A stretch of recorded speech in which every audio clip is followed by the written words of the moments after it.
And what a second half, tale of two halves. We were really fortunate.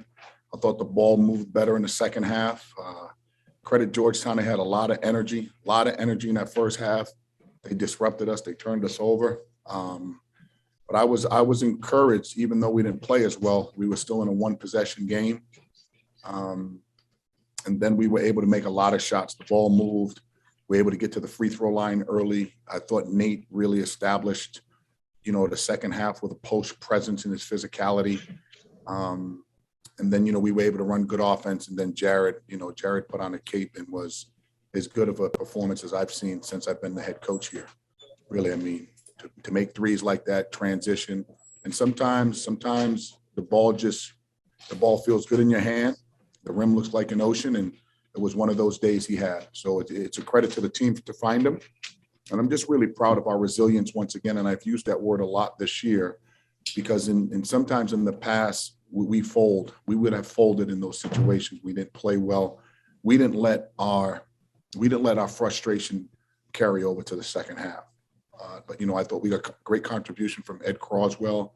I thought we got great contribution from Al Durham, who's really nursing a tough injury. So overall, we definitely need a break right now, given how sore our bodies are. But it's a good team win.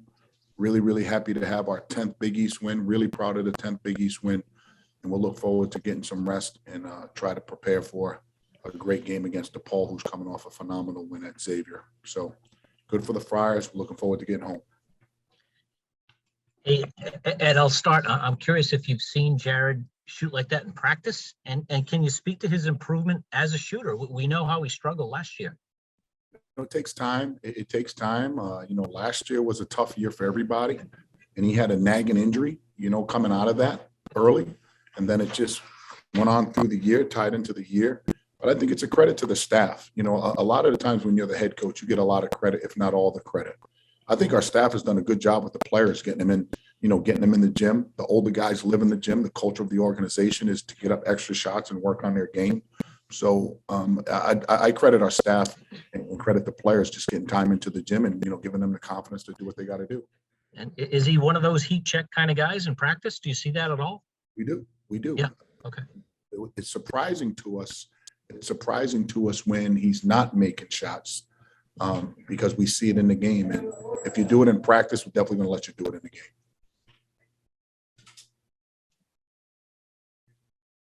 Coach, can you speak to Nate really setting the tone there at the start of the second half? Absolutely. That's what leaders do, and I thought he led the right way. We want to play inside out. We want to try to touch the paint, and I thought his physicality in the second half to start was outstanding, and that really set the tone for us, and that gave us our identity. So anytime you can hold a team to, I think, 50-some-odd points that average so many points in their building, I think it's a credit to the mental and emotional awareness of the group. And how are you guys able to limit the turnovers in the second half? That was a problem in the first. We had to, pay attention. They were coming after us. I mean, this team is desperate to win. And I mean, Coach has done a great job. Pat's done a really good job trying to really maneuver the moving pieces that he's had throughout his tenure here. You lose somebody like an Akinjo, a LeBlanc, a LeClaire, and a McClure, and then Wahad. I mean, those guys are great players that he hasn't been able to retain. So he and his staff had to go out and find some new guys. So that transition is always tough. But I think it just was attention to detail. What were your thoughts on your defense there in the second half, especially being able to turn them over a bunch early? I thought and again, we talked about this here. We can't let those guys, a great three-point shooting team, the best in our league. So we had to have, we wanted to go body to body, tough twos. And I thought that concentration and that focus allowed us to, get out in transition as well. So if we can get stops, I think we're pretty good in transition. Ed, how do you view the little break that you have coming up here, the timing of it? Is it a good time for this to have a little break? Yes, it is, because we got some nicks and bangs. So I'm looking forward to giving our guys some rest. We got we're in our third week of school, I believe, if not going into our fourth. So our guys got to pay attention to the academic side too. As much as we want to win basketball games, our job is to make sure we continue to educate our men. Okay, guys, we're going to get Jared in here because we got to get him in and out. So let's take a break right now. We'll get Jared Bynum in. So I'm good. I appreciate you guys. Look forward to seeing you this week. Thanks. Thanks. Yeah. Any questions for Jared? Yeah, I'll begin. Jared, congrats on the great game, first of all. Thank you.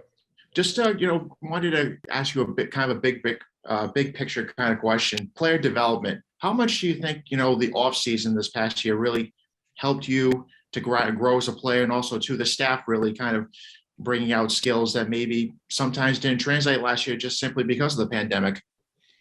Well, yeah, we had a longer off season compared to last summer. We were able to be here like the full weeks in the summer, and then going into the fall. So just staying in the gym and putting a lot of work in. With the same guys you're gonna go out to battle with. That gives you a lot of confidence because they see what you can do and what other people can do, and then you're able to gauge yourself as well while you're out there working. So I just got to credit the coaching staff. They were on me all off season and even throughout the season, just putting the work in and consistently putting the work in, not just one day at a time, but multiple times a day, and then add on the weeks and you add on that to months, and then you get good results in the end. Jared, how big did the basket look out there for you today? Like an ocean. Everything I was putting up was going down, but that was pretty fun, to see those shots fall, and being back at home with a lot of family and friends here, just being able to play in front of them, I was just really excited. So Yeah, Jared, what does that mean to you to have your career high in points, 32, so close to home? It's amazing. Like, I didn't wake up this morning thinking I would score 32, but I knew my family and friends would be there. And it's my first time playing in DC in the DMV area since high school. So, I just wanted to, put on a show for them and, in the end get a win. So, we can all enjoy it together. Jared, can you How just much do they motivate you on a regular basis? How much do they motivate you on a regular basis, even being apart from them too? Oh, it's an everyday thing. I got a good circle behind me. I got a good support group, and every day they're calling, checking on me after every game, win, loss, or no matter how good or how bad I play, they're right there behind me, supporting me or giving me criticism, and I'm just fortunate to have such good people in my corner that have my back, to stay on me, to keep working. Hey, Jared, can you speak to the difference in confidence level that you have this year versus last year, and how much confidence did you have today?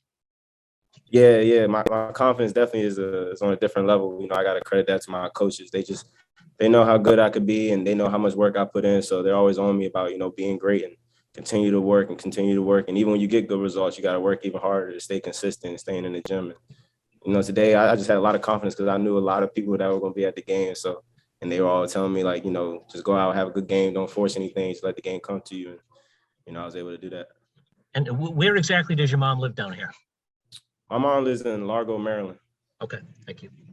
You had 5 points at the break, and then obviously did a lot of the damage after the half. At what point were you really feeling it that everything was going to be going in at that point? Shoot, really after my first three, it went in, and I was like, whenever you hit the first three, it's going to be a good day. So I was able to just, stay out there and not really rush anything, not really force anything. And my teammates were finding me, and Coach Cooley was drawing up plays for me to get open shots. So, my teammates and our coaches, they made my job a lot easier. All I had to do was, put the ball in the basket. Jared, can you talk about team defense really setting you guys up offensively there in the second half? Yeah, we knew we had to limit their threes. They're a good three-point shooting team. And, we also had to rebound as well because they're a good offensive rebounding team. But once we were able to string some stops together, we were able to get easier shots and get out in transition and go on from there. One more question for Jared, then we got to get him going. Jared, what was the message at halftime, and how did you kind of deliver on what the coaches were trying to say? They just said we had to be better. We had a lot of, uncharacteristic turnovers, a lot of uncharacteristic plays, and they were just telling us we got to be better. Like, they're not going to lay down because we're first place in the league or we're a ranked team. They would love to get their first win at home against a team like us, but they were just telling us we got to be better. We got to play to our potential, and, we were able to do that in the second half. Okay, thank you, guys. Cool. Thank you.